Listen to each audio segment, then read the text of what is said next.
Edition of the Lesson Learned podcast. This is Lesson Learned podcast number 7 for the year 2021, which, is number 7 because I started counting on 2021 and not the other year. So we're doing the podcast. So, sure, there we go with that.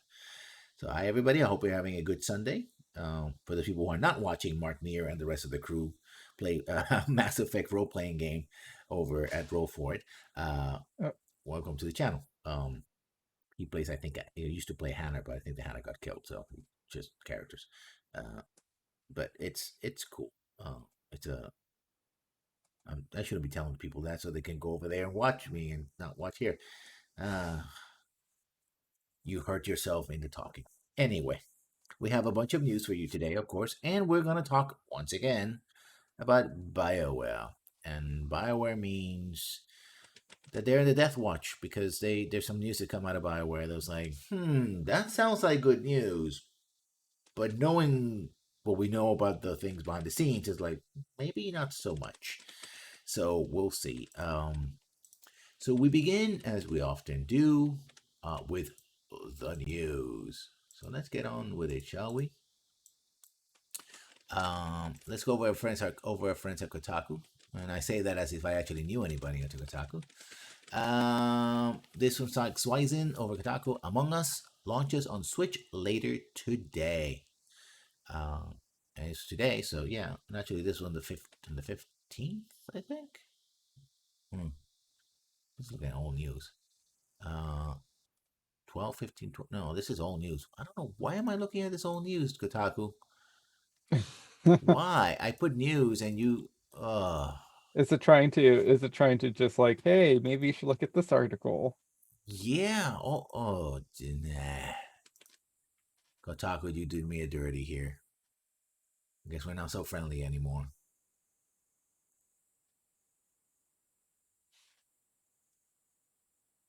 Okay, let's do some more thing. Okay.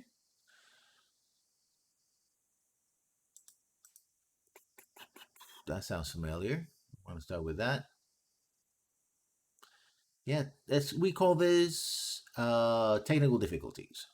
Everybody. This is 2 hours ago. Again, from Sideswizen. Someone recreated the entire first act of Hamilton in Animal Crossing. That's Hamilton is one of the most popular musics in the world. Animal Crossing is one of the most popular games around right now. I guess it only makes sense that someone would combine them, but I didn't expect it to be so damn good. I'm not a fan of Hamilton myself, so all of us at Kotaku Music when creator Guitar Night 14 dropped it on YouTube back in December. Luckily, Kotaku's own Uncle Fahey shared the video with me, so I can now share it with you. At the start of the video, just laughing at the novelty of it, but as the music went on, we became more and more impressed by the attention of detail, the way the camera moves around, and add more excitement to scenes, and the clever use of emotes and in-game items. So I guess people do clever things in this game. So if you're a fan of Animal Crossing and Hamilton, well, there you go. yeah, it's such a okay, So sure. if you're a fan of, oops, sorry It's about got that. to the lifelong achievement of like humanity always wanting to combine two things they like that don't normally go together. Mm-hmm.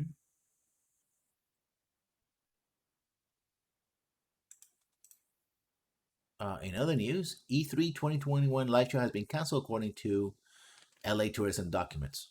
This is, I swear, from yesterday, not from 2020. But again, by Sideswizen. Shocking nobody. It seems that there won't be a big physical live E3 event this year in Los Angeles. Inspired as Reserta user Rusty and reported by Twin Infinite. Newly filed documents on the board of Los Angeles Convention Tourism Development Commission appeared to list E3 2021 live show was as cancelled. This morning, with World Entertainment Software Association, we plan to hold E3 2021 completely digitally. This new document, part of a larger 84-page PowerPoint slideshow intended for March meeting of the board, seems to confirm that all digital E3 2021 is indeed happening. In the document, it explains that the city board is working on ESA production team on broadcast options for the LA Convention Center. So they're gonna do it from the LA Convention Center, but not We can inform the E3 experience this year, and we'll have more details here. The government's common sense points towards E3 2021 being heavily relies on live streaming, pre-recorded segments, as it always done, and Zoom interviews. So for those people who thought we were going back to normal, not quite yet, according to the ESA. So sorry to hear for everybody who might be disappointed about that. I don't think there's a lot of people, but you never know. Again from yesterday, again from Sachs Weiser, I think he's on the Sunday beat. Terraria will, or Saturday beat, I should say, Terraria will release on Stadia as planned after developers regains access to Google accounts. The Stadia port of Terraria was cancelled suddenly early this month after developers' Google account was abruptly locked. But after working with Google, the team behind the indie hit has announced a happy ending. Terraria is coming to Stadia. I don't know how happy that is exactly, but sure. I guess they worked on it, so might as well release it. Earlier this month, Terraria's dev Andrew Spinks was locked out of his Google account, making it impossible for him to access his Gmail inbox, among other important Google services and sites. After weeks of trying to get his account back, no progress has been made. On February 7th, Spinks tweeted his frustration with the company and the situation. He also has stated that the then unannounced Stadia port wasn't going to happen. But now Spinks and Terraria developer studio Relogic have reverse course supported by Eurogamer News comes via post on the Terraria forums going to Relogic. Google explain the situation of them and restore access to all accounts. So eventually they had to tweet it out. So go to a rival social media company, go like, listen, folks, you screwed us over. What's going on here? Yeah, so it's so weird though that they still want to get it out on Stadia. So it makes me wonder if it's just mostly done. It's like, I Yeah, mean, it's probably just done. like a screw you. I do what I want. Yeah, and You're talking. telling me that I can't put it on your platform. It makes me want to put it on your platform even more. Yeah. So that seems to be the thing that is happening there. Talking about Stadia, the next piece of news, and this time on Kotaku, Ethan Gosh, report Stadia blew millions on Red Dead Redemption 2 and other ports. According from the article, just how badly did Google Stadia video game streaming service flop when it launched back in 2019, according to a new report by Bloomberg, and I'm going to link to that. I think we all know who it is. It underperformed its sales target by hundreds of thousands of users despite spending tens of millions of dollars to secure ports of big blockbuster games.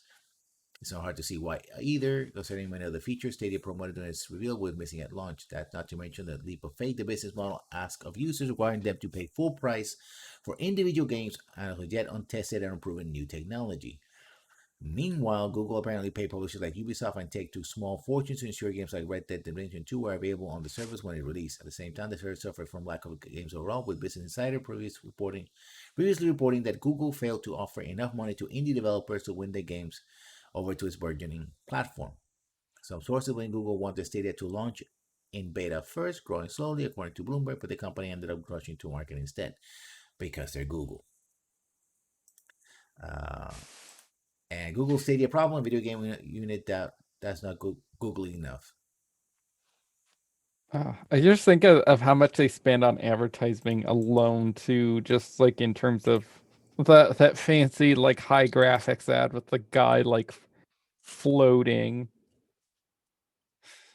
Yeah, I mean it's a problem that Google's had, and again we said it best when that it was going to have teething problems because the thing with streaming is that the service is the infrastructure is not there. So yeah, that's a Of course, thing. I think also made worse by COVID and everyone having to uh, work from home and taking up even more bandwidth. Hmm. In fact, even my cell phone company, I have to talk to them because they're like, oh, now you're reaching data caps, and we have to slow down your connection. I was like, but it's unlimited data. I never had this problem before. I think they're actually charging me more because of it. Which, yeah. Um, Now, over at PC Gamer, these actually are relatively recent news from last week. State of Decay 2 dev apologizes for confusion surrounding the game's Nazi punching trait by Natalie Clayton. We think it's better overall to no one to think of it as a negative trait ever again. Why would you think that it was a negative threat? Oh. Of course, that's what I was afraid of. State of Decay 2 developer Undead Labs apologized to Steam Marines 2 developer James Sill after an automated blocking system tried to silence their concerns over questionable in-game trade. For the past month, So has been exhaustively live tweeting his playthrough of State of Decay 2. While there were being a few missteps on the way, they seem to have been grand all time, at least until this week when they discovered that one of the survivors had the trait Punch Nazis, which despite adding a damage bonus, made them irritable towards other characters. The idea apparently is that strongly held beliefs make a character more combative as they express their beliefs, but as the trait system was evolved and streamlined, the system began erasing much of the nuance. Arguments of all the forms were tied together under one negative banner, penalizing any kind of strongly held belief. Asking both the Undead Labs and State of Decay Twitter accounts why the game had Nazi shit in it, So was greeted by a blog by both, and an act that in context made it appear that the developer was doubling down on otherwise silencing complaints. Since the post on Deadline's come with explanation and apology directed to So, which probably goes out, he told Howard via DMs. Apparently, the blog was survived by an automatic system set up by the developers to hide offensive language during Black History Month. The trade itself was predated State of Decay 2 by some time and was never meant to be anything other than positive. We created a rare Punch Nazis trade long before SOD2 release on that laptop. On right, one designer actually told us first-hand stories about punching Nazis in the underground music scene. We loved it, and boom, the trade was born. So a good idea that was badly implemented. Hmm. And I thought if he was complaining because it was bad to punch Nazis, it's not that it made your character more intolerant, I guess. That's weird. The more you punch Nazis. Oh, Less that's people somehow like you. yeah. Do you punch everyone that doesn't agree with you? Punch. Apparently, that's what they felt like. So, next piece of news, and this one is is a doozy. I mean, again, just like the Stadia news is something that we should have seen coming, and here it is. By Morgan Park 2 days ago, Call of Duty Warzone latest patch might kill the infinite Steam glitch forever. Actually, this is not the piece of news I was talking about, but we'll get to that in a moment. Actually, I should move that up so that we talk about that. I'm probably being too well optimistic, but Call of Duty Warzone Infinite Steam glitch, the seemingly unkillable destroyer of fair matches, might actually be dead. Hear me out. Activision has released the fixes on 4 separate occasions to limit the exploit that allows players to survive outside the circle indefinitely using the Steam tool.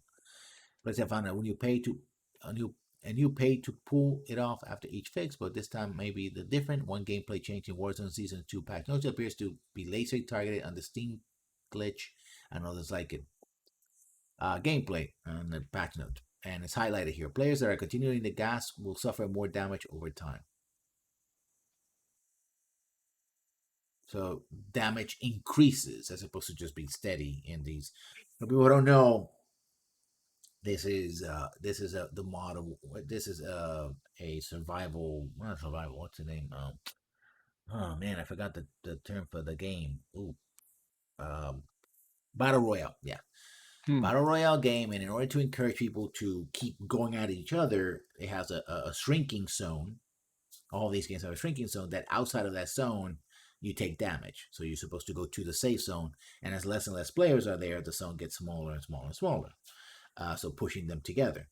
But with this glitch, people could stay outside the zone, wait for everybody to kill each other, and then go into the zone and either claim victory or kill whoever's left. So it kind of breaks the game just a little bit, just a little bit. And this was a piece of news that I wanted to talk about. That was inevitable. Activision admits a complete Call of Duty experience no longer fits on the original PS4. You didn't want to play games that weren't Call of Duty, right? The latest Call of Duty game collection may not be too big to fit the base 500 gigabyte PlayStation 4 hard drive. According to the official Call of Duty blog, you want to have the latest Call of Duty Warzone update and the full Black Ops Cold War and Modern Warfare package on your PS4. You have to uninstall content you don't use. The games make what somewhat easy for you, but they remove certain modes. Example, you only want to play Warzone, you could uninstall Black Ops single player, zombie, and arcade mode. But it seems a bit ridiculous. You can't fit 3 or really 2.5 games on an entire game console. Especially true since Activision sort of treats these games as one thing. Warzone blends the content from Modern Warfare and Cold War, acting as a bridge between the two, with players being able to add on remove the parts they want. To be fair, PS4s and the newer PS4 Slim have all come with 1 terabyte hard drive since 2019, so they should be able to have a full experience. The PS5, however, may have some problems sometimes too. According to IGN, the PS5 has about 400 gigabytes of usable space, and the PS5 has 667.2 gigabytes. Unlike the PS4, that SSD storage is not upgradable yet. While you might be able to squeeze another non-Call of Duty game into PS5, you may find yourself deciding what to do the next time there's an update. I mean, literally, the big game is getting so big it can't fit into the machines that it's supposed to play with. That's stupid. And I get, yeah, literally, you have no space for anything else other than this. It's a Call of Duty just machine now. Yeah. What do you have there? It's Call of Duty. But you have any Call of Duty? Call of Duty. This one we're gonna leave for later. And this one is a follow up to something we talked about last Monday. Apple has salted the earth with subpoenas, says judge, but orders Valve to hand over Steam data anyway by Rich Stratton. And that's the part that surprises me.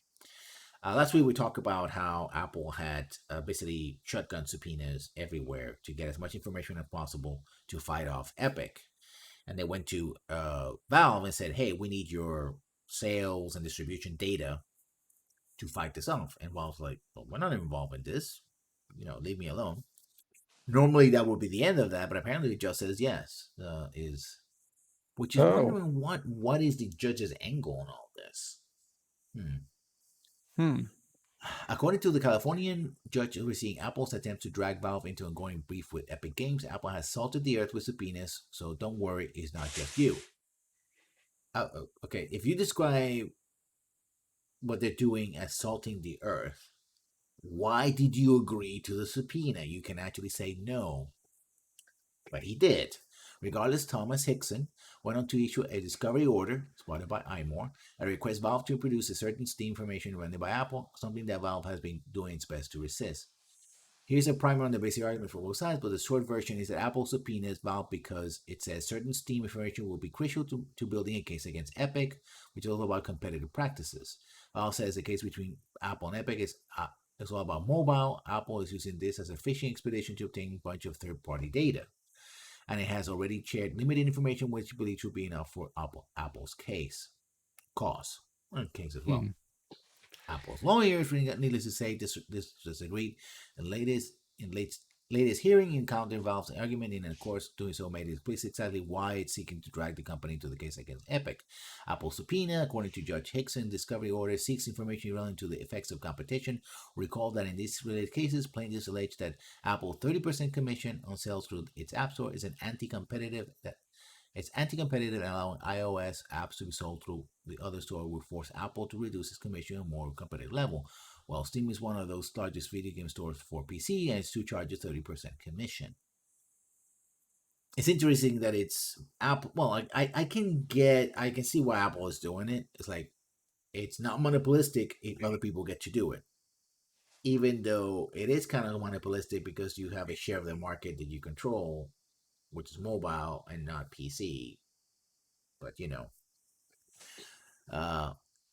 hopefully you can see where this argument is heading up was going to try and show that the emergence of Epic Games Store did not affect the commission that Valve charges on Steam. This is because the central pillar of Epic argument is about monopolistic practices, and that Apple is in removing Fortnite is looking to stifle competition. Epic is also the one that compared mobile iOS to the more open environment on Macs. But if the Epic Games Store did not make Valve lower its commission, that argument looks a lot shakier because Fortnite, of course, is also on Steam. Although in the past, Todd Sweeney has said that one of the reasons why he created the Epic Game Store and not to have exclusive, revenue stream on the biggest game out there right now in the world, or double down on that, was to force other users, including Steam, to reduce their share. That hasn't happened. Nope. So, if anything, if anything happened, have they become the monster they were trying to fight against yet? Probably they're on their way. I mean, they are becoming the creature that they claim was a monster they wanted to fight against. That's how I would argue that that's what they're doing. Finally, Valve case, I'm skipping ahead, is that it's a private company and this reduces competitive edge. Also got short shrift. The court disagreed with that as well. Valve's decision to stay private means that it avoids a public company disclosure and reporting requirements, but it does not immunize the company from discovery. Thus, documents produced so far will have been redacted are required, which have been redacted are required to be produced without those redactions. Oh boy. Well, of course, like I explained before, once those documents are out, there's not, and remember, the assumption is that all court proceedings are public, Yep. and that includes discovery.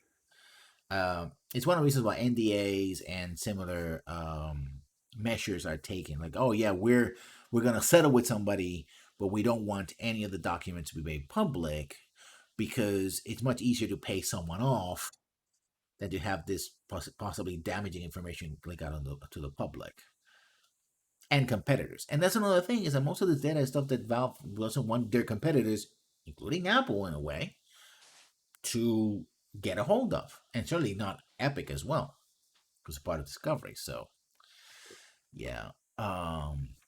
Now this is a very interesting thing. Magic the Gathering is adding Warhammer 40k and the Lord of the Rings to its deck by Natalie Clayton. What? Yeah, I tap my Space Marine, attack your Gandalf, I guess. Venerable Card Shuffler Magic the Gathering is expanding its multi-dimensional universe to include the works of J.R.R. Tolkien and Games Workshop, publisher Hasbro announced this week. These settings come part of Magic Universe Beyond, a crossover expansion that brings a new set of cards based on a variety of different worlds. Announced during today's investor call, Wizards of the Coast had already revealed that this included Dungeons and Dragons, now an obvious fit, but now says it also includes the Lord of the Rings and Warhammer 40k cards. What's very interesting, and in a way this comes full circle, a little bit of history, folks. Back in the day when D&D belonged to TSR in 1970s, they contracted with Games Workshop to basically be their UK publisher, right? They would publish documents and they would be the ones who do it in the UK. And that's it for a couple of years until Gary Gygax and the other people who were running TSR said, no, we want to do everything in store because, TSR was growing. At the same time, they borrowed a couple of ideas from The Hobbit, from the J.R.R. Tolkien, you know, uh, mythology, including hobbits, and they got sued for it. Or they got a cease and desist from the family, and they say, okay, fine, they're no longer hobbits, they're halflings and orcs and stuff like that. And Games Workshop eventually took that stuff that they've been working with TSR, and they spawned their own universes called Warhammer, both Warhammer Fantasy and Warhammer 40k. In Warhammer 40k, you have Space Marines fighting space orcs. In Warhammer Fantasy, you have humans and orcs and elves and chaos and that. So it's in the past. For example, you had stuff like what was World of Warcraft was done stuff with Wizards of the Coast, and World of Warcraft also has a Warhammer connection, so it's all sort of connected together. Um, while these cards are said only properly announced in Magic Physical Edition, it wouldn't be shocked to eventually show Magic the Gathering Arena. In that case, it's a good to see whether or not decades old card games end up becoming our dream Warhammer 40k game.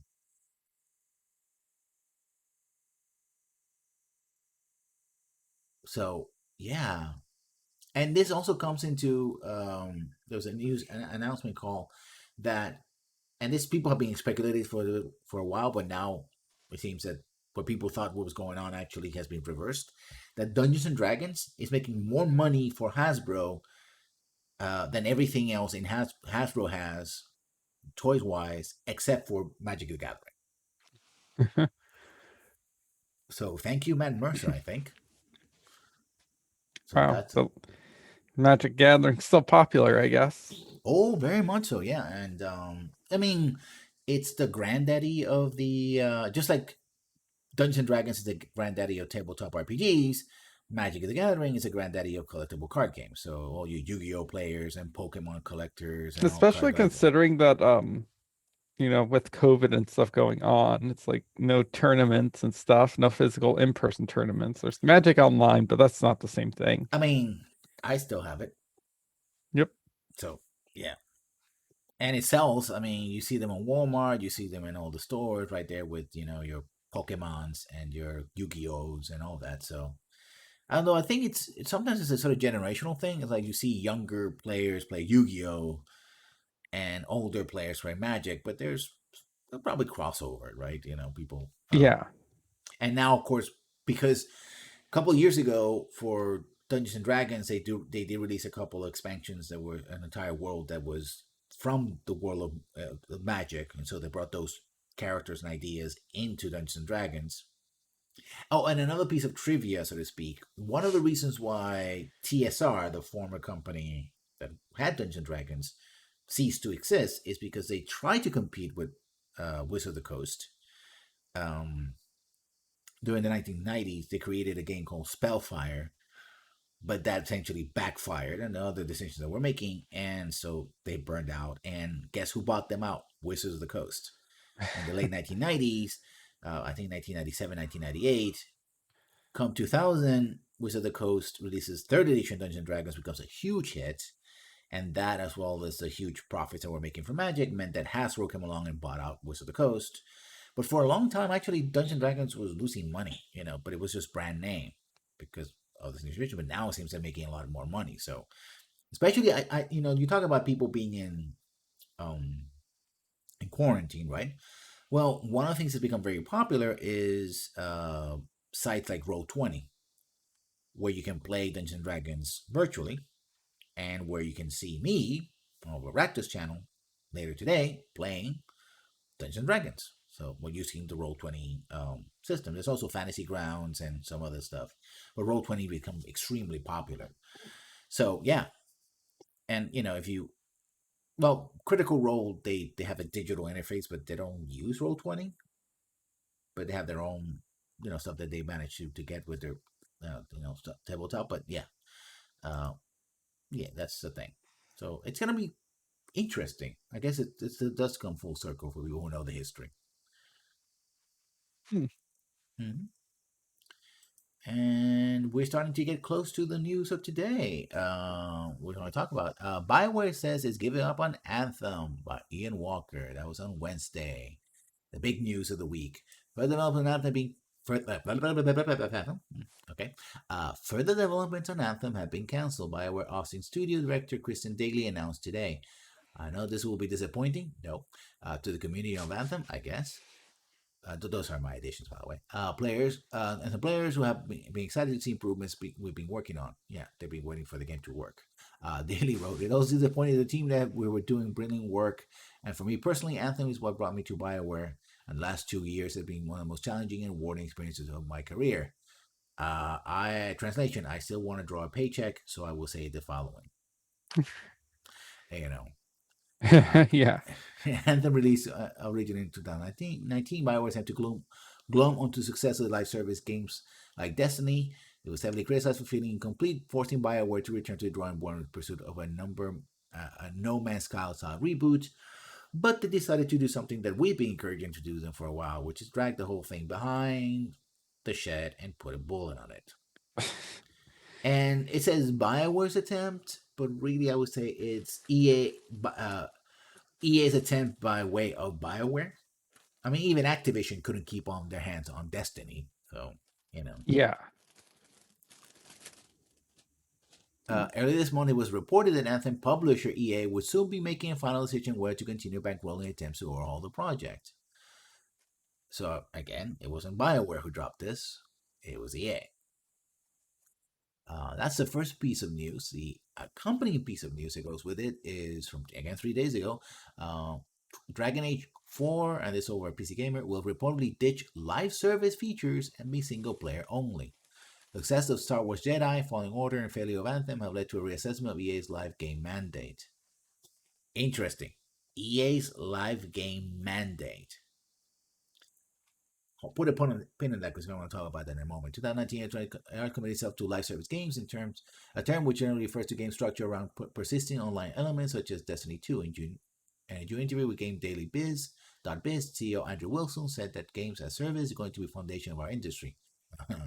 And during October earnings call, Chief Financial Officer Blake Jorgensen said that EA was doubling down on live services. Of course, they were.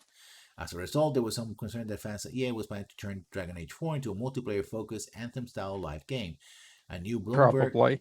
Bloomberg report says they're not going to happen, however, and I'm going to link to that as well. I'm going to put that on the. I'm going to put all that here. Not the Anthem one, which doesn't. It's not very revealing. Um, and Bloomberg as well. Decision was likely driven by two games according to report, which cites multiple sources familiar with the matter. One was single-player action game Star Wars Jedi Fallen Order, a success for EA, and the other one was Anthem, Destiny-like live game that was finally abandoned yesterday, a spectacular bomb, at least compared to EA's high expectations. Hey, Naruto 55431. How's your mom doing? By the way, congratulations to Naruto's mom.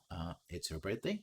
How do I know that? I'm not going to tell Yay. you because, you know, um, that will be giving trade secrets. But hi, I hope you're having a good time, Naruto. Over, you're probably on your way back home, so going back to where you live. So that's it also means that we're gonna have to curtail on the language because Naruto 55431 is a minor. Um, Hmm. so yeah, just in case if I start cussing up Storm, you can tell me otherwise. So thank you. Welcome to the channel. We're doing podcasts. I'd like to present you Chapelman, who is my poster, I guess. And we're talking about BioWare. I don't know if you guys know about BioWare. BioWare is the maker of Mass Effect, Dragon Age, etc. And we have a little thing called the Death Watch here because, well, we are afraid that dear old BioWare, and I know your dad, you probably know more about this than you do. He likes those role playing games. Um, that yeah, there's a bit of a problem there. Um, and the problem is, yeah, BioWare has screwed up a couple of times. So what does it mean? Now, the happy news for especially people who are fans of Dragon Age, particularly like, hey, we're getting a good, clean Dragon Age game. Hmm. Although historically, the even numbers in Dragon Age games are not as good as the odd numbers. Although some people disagree, and I understand the disagreements. We're not going to fight over that. Just saying, just personal opinion, well informed personal opinion, but still opinion nonetheless. Um, and um, and so that's the thing that's happening. And it's like, oh, that's great, and oh, they're ditching Anthem. Well, nobody liked Anthem. That's good. They're gonna have all their energies back too. And we're getting May 14th, I believe it is, the Legendary Edition of Mass Effect, right? The HD remake, basically. That's what it is. So all those things on the surface look like very good news, and they might well be. But there's a flip side to it. My interpretation, my dark and foreboding interpretation. When I talked about Mass Effect, I basically said it was a sort of a Hail Mary, like, yeah, our this franchise, which are really of the three franchises that were directly connected to BioWare, Star Wars, Mass Effect, and Dragon Age, Mass Effect essentially was moribund, like laying there, um, and not really dead, but could be dead. Um, and so they promise that they're going to bring it back with Legendary Edition and maybe a new Mass Effect game whenever, right? So that has value. So it's like, hey, EA, don't cut us off after what happened to Andromeda. We have Mass Effect, so it's still going. People are going to buy it, etc. So depending on how well it does in sales, and especially pre-orders, which already is, you can pre-order it on Steam. I won't, but you can. I tell you not to, but that's your money, your choice. Then you have Dragon Age, which Inquisition did very well. It kind of on sales wise did bring back that franchise, but Inquisition also had its own problems as well, and it was very unfocused, and it's hard to see where they're going to go next narrative wise because these are role playing games that are heavy on the narrative. It seems that they're going to continue the particular character's storyline. Who now is going to become a full on villain. I guess they were always a sort of full on villain, but a tragic, understandable one. Um, but that's a big if. Has already has been delayed at least twice, if I'm not mistaken, and has been really reconceptualized at least twice, and not three times, because they were making Dragon Age 4, or whatever it's going to be named, while they're working on Anthem, but they took the people from Dragon Age to work on Anthem, including some of the writers, which have left. The head writer left. BioWare, Mark Dara, Mark Dara, I yeah. think. And after basically he couldn't save Anthem, was like, I can't write for this. It doesn't work. And then they said that Anthem was going to be refocused. We're going to have Anthem 2.0, and now we hear the news that something's going to happen, right? So they're refocusing back again on Dragon Age. And we've seen the history of what happens when they go back and forth with Andromeda, etc. It becomes a mess. Oh yeah. The whole all hands on deck for like one game, even though it's not your project. And you have no idea what you're doing, and people, especially people who are artistic people, cannot just be switched and swapped that easily. And then you have Star Wars. Star Wars used to be the exclusive property of EA when it came to video games. Not anymore, in spite of the success of Fallen Order and the fact that the Star Wars RPG MMO is still ongoing, still being Yeah, supported. and Squad Fighters, did EA release that one?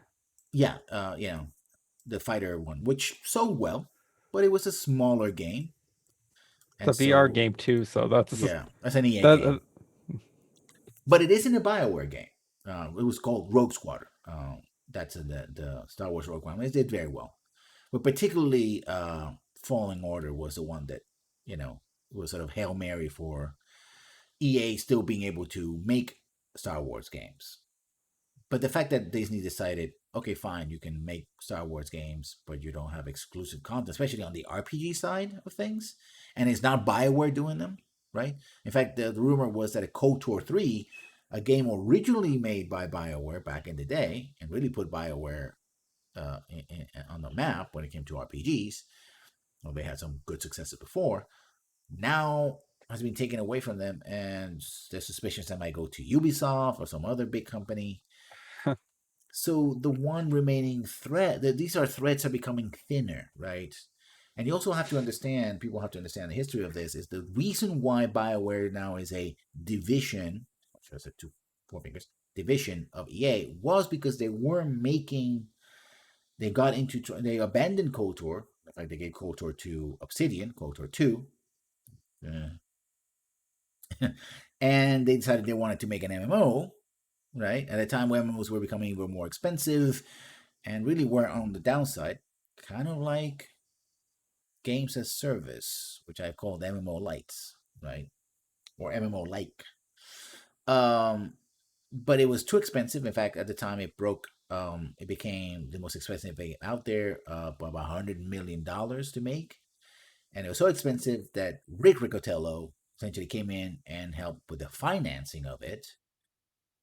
In when he was he had a financing company in the period between he was former president of EA and then became president of EA, and because he had such a large control of the finances of BioWare, essentially he was able to bring BioWare under the wing of EA. So that's how BioWare became an EA company, right? The reasons for EA keeping BioWare around seem to become less and less pronounced. Mm-hmm. Star Wars is not the guarantee exclusivity of EA. So any company within EA can make a Star Wars game, and it could be hit or miss. It doesn't have to be BioWare. In fact, maintaining an MMO doesn't require the original company that made it. If you think about it, at least just keeping it alive as a live service. Maybe expanding in the story and making fixes, maybe, but not really. And it's not, and also it's not the original studio who made Star Wars. Eventually, has taken over Star Wars. Um, you know, the Old Republic. It's the Austin studio, not the Canadian studio. Yeah. So there's that. So the core Bioware has becoming more. I mean, they Andromeda was handed over to a Montreal studio called Bioware. So the only thing you really have is Dragon Age that announced they're making it, and a future Mass Effect game. So the reasons for EA to just say, screw it, we own the rights to the IP and adios, seem to be increasing, right? Every Yeah. day, what looks like good news has some very dark tidings in it. Because we've seen this dance before, right?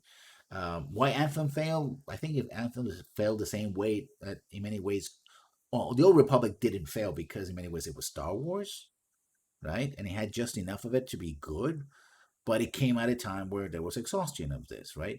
We talk about the Stadia stuff, like, oh yeah, we paid a lot of money for exclusives. That's what happened to Atari. They one of the Pac-Man, ET, and some other games that were failures. Uh, what happened was Atari would pay millions of dollars to get the license, especially for movie tie-ins or big games, but they would make them in-house, and so all games for Atari 2600 were first-party games, and they never recouped the losses, right? So how much money has EA spent on Star Wars? Even if it makes successful games like Fallen Order and Rogue Squadron, are they enough for them to say, you know what, we don't, we're done with Star Wars, right? It was fun while it lasted, but I guess as long as Old the Old Republic makes them a good amount of chunk of money with microtransactions, they'll be fine. But the moment that money dries up, or someone else comes with another, with a Star Wars live service, oops, right? Yeah. Like, weren't they also working already on a live service too with the Star Wars that got canned? Yeah, I think so. I'm not really sure. I If was it wasn't it Well, Visual I mean, Visual Games, was it? the idea was that Battlefront, especially Battlefront 2, Battlefront, we're going to be Star Wars live services, but in the shooty, kind of arena shooter as opposed to the Destiny MMO like style. Uh, I want to say it was like Visual Games, who also has like a very a lot of people are compare BioWare's potential future to Visceral Games. Mm-hmm. That I think they were working on like a single player Star Wars games that got canned. Visceral got um it got defunct, and then they gave the project to someone else, and then they just scrapped that idea completely. They're also going to turn Mm-hmm. it into like a live service as well and everything. Um, but a lot we see a lot of similarities with Visceral Games and BioWare. They had a successful game that got blown up into like this franchise, especially at a time where EA was trying to do the whole cross media thing with Mm-hmm. making movies, making comics, making smaller video games, trying to put the reach out there for this one product. And of course, at the same time, they homogenized this product because it was a horror game that got like kind of homogenized to try to appeal to mass audience by making it more of an action game than it was a horror game. Mm-hmm. And then I believe they got shoved what was it, like Battlefront, like Hardline or something, some sort of Mm-hmm. like cop game or something that failed miserably, and then they Yeah. got canned after that. Mm-hmm. So that kind of, a lot of people are kind of speculating that's going to be BioWare's future. Their products are kind of diminishing. Um, You're trying to to appeal to mass audience, and then of course, it's, I think it's only a matter of time before they start getting stuff like them being forced to work on something that they don't Mm-hmm. particularly want to, and then it turns out bad, and then we see them close. Now, yeah, you put a pin in that one thing about saying like the mandate for live service. Wasn't BioWare's whole thing about like Anthem's like, uh-oh, we're not being made to do this. This is what we chose to do. Like we totally envisioned Anthem to be this new franchise that's going to be a live service from the get-go. It's like, did you really? Because that's not what it seems like. Yeah, there was again, and I don't have the links to the original, but we read a couple of articles about 2 years ago, really in 2019, where there's first wave of people who were been in the company were leaving, and one of them got interviewed and says, "Oh no, no, no, I'm leaving, but I want to clear Yeah, the air and say that EA never imposed on us anything. We went to EA with ideas, right?" And I explained then and I explained now that, well, then we got news by Jason Schreier that basically because everybody was using Frostbite, basically EA was able to control who got the resources from adjacent studios that would help main studios adapt their games to Frostbite. And so resources were scarce. So in the sort of round robin of begging EA for money and resources, you got to pitch them something that the EA will go, hey, listen, we're interested in. And we already saw that the EA said essentially in public, live services are live stream, are the core of our business. So BioWare, even if nobody from corporate said you must make a live service, for BioWare to get money to make games, they would have to make a live service because that's the thing that would get priority for them and get them funding. Especially if they felt that they were under pressure because their games were not performing. And they had problems with Mass Effect 3, with Dragon Age 2, so they had some problems been building up for a while, and not huge ones, but those things tend to snowball a little bit by bit, and so it's well, actually means faster, but still, and so like yeah, we got to make something that our bosses, the people that write the checks, will like, so that we can keep making other stuff, right? We got to make the thing that is popular and profitable in order for us to make the things that we like to make that are not as profitable or as popular. So in a way, EA's rules the roost. They're the ones who pay the money. The ones that, okay, you guys, we, and also they were the ones who demanded that they use everybody use Frostbite. That was non-negotiable. yeah. Even though it's like, no, we totally wanted to use Frostbite, this engine we have no idea about and is not adapt to our genre of video games at all. Mm-hmm. And even then, so even you say like they get more support, but I believe like all the articles kind of like, Dice is kind of like put BioWare down on like the short list in terms of like who they when they prioritize support because they're not making the more profitable games. They're not making the FIFAs. They're not making any of the big money makers. They're just making RPGs that probably sell well within their own right, but not they don't make bank like all the other Well, genres. Dice makes Battlefront, both Yeah. the Battlefront Star Wars and all the other Battlefront stuff, which has made a lot of money for them. They're not the FIFAs, and they're the ones who made Frostbite in the first place for first-person shooters. So they're right there on the top, closer to the top of the totem pole. BioWare is the one that makes the RPGs, and they're like, well, you're down at the bottom, and if you're forced to use someone else's engine for that was never designed for RPGs, you're going to need more help, which means more resources, which means more money, which means more time. But if you don't have priority, that means you have to wait more time. And again, that sort of situation kind of snowballs out of control. And I just found this as I was curious about the EA's latest acquisitions, and in 2020, EA spent in just two companies throughout the year $3.3 billion to acquire Codemasters and Glue Mobile. Glue Mobile for 2.1 billion and Codemasters for 1.2 billion. Literally the reverse. So $3.3 billion. Yeah, you don't make those kind of games, those kinds of acquisitions, especially in a single year, in space of a year. Even if you're a multi-billion-dollar company, unless you're expecting some kind of return. Hmm.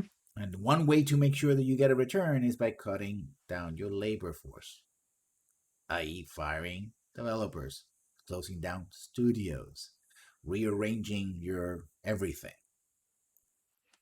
So I'm sure that the bosses in BioWare are looking at these numbers because these are public, like, oh dear, you know, We got to do something.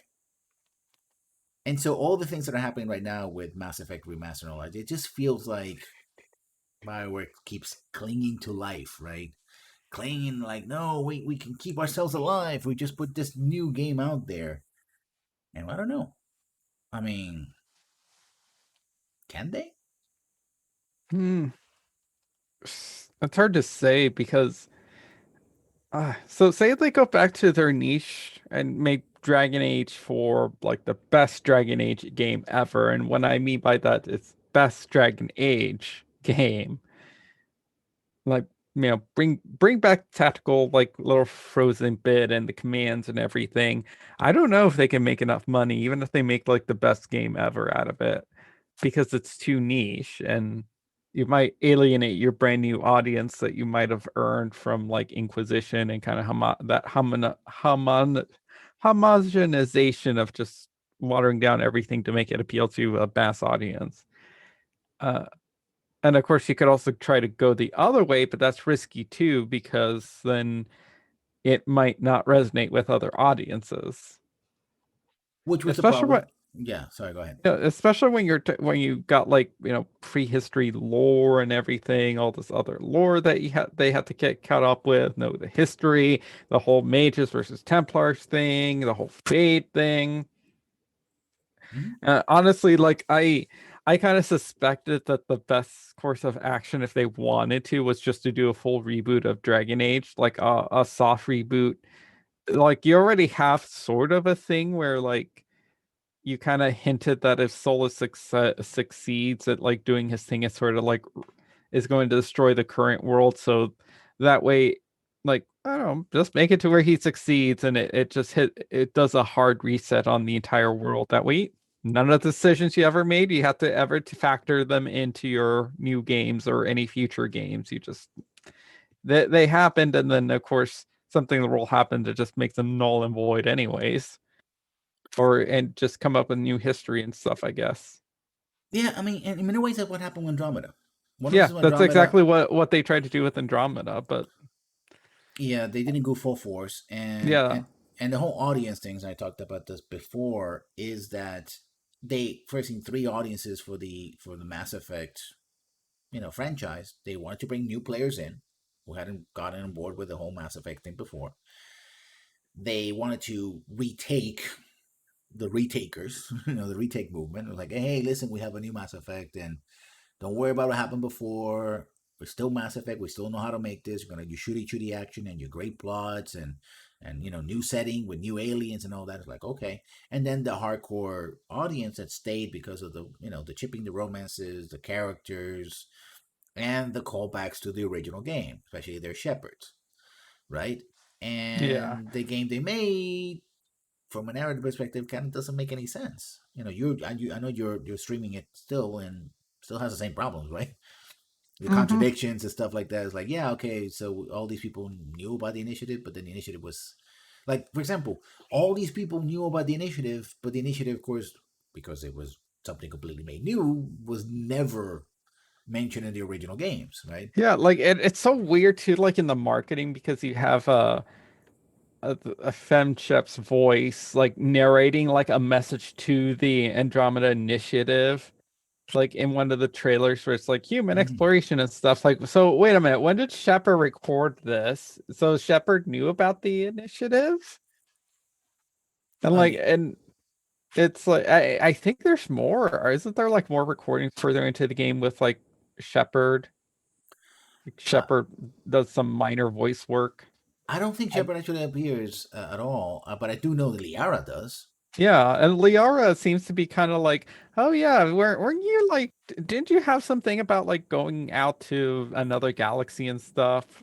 Yeah, hopefully that works because we're fucked over here. Yeah, Bye. yeah. I mean, the and that's the thing. If they tried to do a remake, was like, okay, no Reapers, no Shepherd, no nothing. We're just humans. Most of the stuff happened in the galaxy, like wars and stuff like that for the races, so we don't break that. But we don't have Reapers, we don't have Shepherd, and humanity and all the races eventually got tired of the Milky Way and just went to a new galaxy. all those people who wanted to know about Shepard and Shepard and Shepard and Shepard and Garrus and this and that were like, well, where's my Shepard? It's like, well, Shepard never existed. Oh, well, I don't want to play this game, right? Doesn't have Shepard, doesn't have the characters I love, or at least mentions of them, by extension, like, Garrus's dad, for example, which we Yeah. never see in the original series. We hear about they're sick, but here, he's in the recording saying, Yeah, yeah, no. he gets mentioned, and Gareth mentioned he has tension with him. He has beef with his father. Uh, that's it. I think the only appearance he makes is that I think you hear him one time in Mass Effect 3, like on the radio. It's like, hey, we're alive. Your sister and I are fine. I think he gets a message from them saying like, Yeah. we're No, fine, we're alive, we survived. actually, I think Garrus says that he got a message from them. We actually don't hear audio, if I I remember think I correctly. think if you hover over him, like Oh, you can listen to it. It's one of those that you kind of have to trigger and hope that you don't walk too fast into him and mm, initiate the conversation before it oh, gets cut off. yeah, But well, I'm pretty sure like you can hear him and he mm, gets a message like we're fine. yeah. So I mean, But that's yeah, that. it's all the weird callbacks like the you got Zaid's kid, which we never knew he had a kid, and what I think someone mentions a Grunt's creator, and then Mm-hmm, like I feel like there's more. There's a Conrad Werner throwback with like, oh, his sister who's just as loony as he is. Like, when did he mention he had a sister? Like, he mentioned he had a wife, but then it gets retconned that like his wife is fictitious, and it's like, what? Why? Why would he make that up? And so, mm-hmm, yeah, you got Garrus's father. The whole thing with like, I know there's the big debate with Korra and whether like Korra is like has some connection to the elusive man or not because of her last name. mm-hmm. And of course, she also happens to be a really strong biotic, which also in a way is almost like a callback to Jack potentially, but Or that's Miranda. never, yeah, and Miranda, but that's also like never confirmed. So it's like maybe it is, maybe it isn't. Because in terms of video games, everything's contrived. Usually there's never the things are never really a coincidence, especially when it's like, so her last name's Harper, and that's the elusive man's real last name. It's like that's an odd coincidence to go with. It probably isn't a coincidence. Maybe she's a But we'll second never cousin or find out, I something. guess. Huh? Yeah, maybe she's a second cousin or something. I don't know. Yeah, maybe she is. Maybe she is. Maybe it's just that, like, innocuous like that, or maybe she's some sort of like secret experiment thing and like secretly his daughter, but like given to someone else's parent, like to someone else to raise, and she just happens to be super powerful, biotic. We'll never know. Yeah, I'm surprised, and of course, I don't think we get like any Tali throwbacks because there aren't any Koreans. no, no Quarians. They don't. They never show up. Which is another thing. It's like, why would the Quarians even have a arc? Where did they get the resources to build an arc? And why would they leave if they cannot even live in planets on the Milky Way, which are tons of Yeah, them? especially like that's the thing. Like the Korean arc doesn't make sense with just the Koreans. The other races, sure. Like, oh, let's throw all the other races no one really cares about onto this other ship. But like, that's the thing. It's like so here you have a race of people that are very tight knit because they're connected by the fact that they have no home planet, no colonies, no anything. They're just stuck on these ships forever. They do have this thing where they kind of like get people to go explore. So as part of their pilgrimage and coming of age thing, they have to go out and venture, and that way they sort of like get an appreciation for having a planet and stuff, and work to better their people. So where the hell did they get like this group enough of Koreans enough to sustain a population to want to break off from that and go there? Because they have mentioned like exiles and people who are just kicked out, Mm-hmm. but I don't think we've ever seen any. We've seen people stuck on their pilgrimage or just doing their own thing, but they don't seem to be exiles. And of course, in Mass Effect 3, everyone gets recalled. Every single Quarian gets like, hey, you're on your pilgrimage, stop what you're doing, come back. We exiled you, stop what you're doing, come back. And apparently they come back. Yeah, apparently everyone gets back and potentially either lives happily ever after or gets genocided. Yeah. But then, yeah, it's like, where did these Koreans come from? I think we brought up the fact that like uh, what about the Batarians? I guess the Batarians were on because I was checking the stupid app for that Apex thing, and you can have like a Batarian. You can play as a Batarian in the multiplayer. In the So multiplayer, yeah. maybe they may. It probably has to be like from the Nexus, because it looks like the Nexus had like all the species in there. Hmm. I'm sure maybe there's Koreans and other like not those other races, like a few of them in Stasis and the Nexus, but we'll Yeah. never find out. Yeah, and that's another thing. I mean, Mass Effect Andromeda got abandoned. So I guess they're still running support for multiplayer. Oh, the new remake of Mass Effect will not have multiplayer support. It feels lazy. That feels lazy to me. Like, I'm sure you could have integrated it somehow. But the thing is that the again sort of messaging and what is or what isn't true. I felt that the multiplayer in both Mass Effect 3 and Dragon Age Inquisition were there because they wanted to please EA, having a way to get Yes. into microtransactions, right? And Yeah, Andromeda as well. I feel the same way. Like I think the Mass Effect 3 multiplayer, and to a very lesser extent the Mass Effect Andromeda multiplayer, was actually fun, but it has those microtransactions that turned me off from it. I never touched the multiplayer in Dragon Age Inquisition. I even forget that it exists. Like, oh yeah, it's there. It's on the menu. I, I don't think I've ever seen anyone talk about that. Yeah, The I think multiplayer in that. I saw some earlier videos and people just playing in one map. I don't think that was it. That was all there's to it. So Yeah, I think don't you just place like a character and you run around and kill stuff together, and that's it, like waves of yeah, enemies. just like in Mass Effect 3, it's a horde mode basically. Yeah, and at least with like Mass Effect, the Mass Effect multiplayer, you can say that they did at one point. BioWare was thinking about making a Mass Effect multiplayer like in Mass Effect 1, but they scrapped it. At least you have like the sort of benefit that like they've dabbled in that before, but it's always felt like this is a mandate to try to like, oh look, this stuff. Like, Yeah, we can please EA. and Well, I know one uh YouTube, not YouTube, Twitch mate who actually goes into the code of Mass Effect and has restored a bunch of maps and stuff like that from the multiplayer and stuff like that. So he actually creates maps for multiplayer. But a lot of stuff is just being abandoned. It's in disk, but it's abandoned. The assets are there. It felt very much tacked on, which is ironic because had Mass Effect 3 much better, the idea of being able to take these teams and do these side missions would have actually expanded upon the universe. I think that was the idea, that these teams would go and do the missions in support of the war effort, get resources, retake territory, that sort of thing, and go from there. But again, it was a rush game. And yeah, I think the thing we're not really seeing here, which is one of the two things. First of all, we see that EA seems to be for a while sort of be pulling back, like, yeah, we're doing other things. So their interest on BioWare has diminished, keeping it around, but not really enthused about it. Even the way they marketed Anthem was like, I'm gonna show you some stills here, or whatever, right?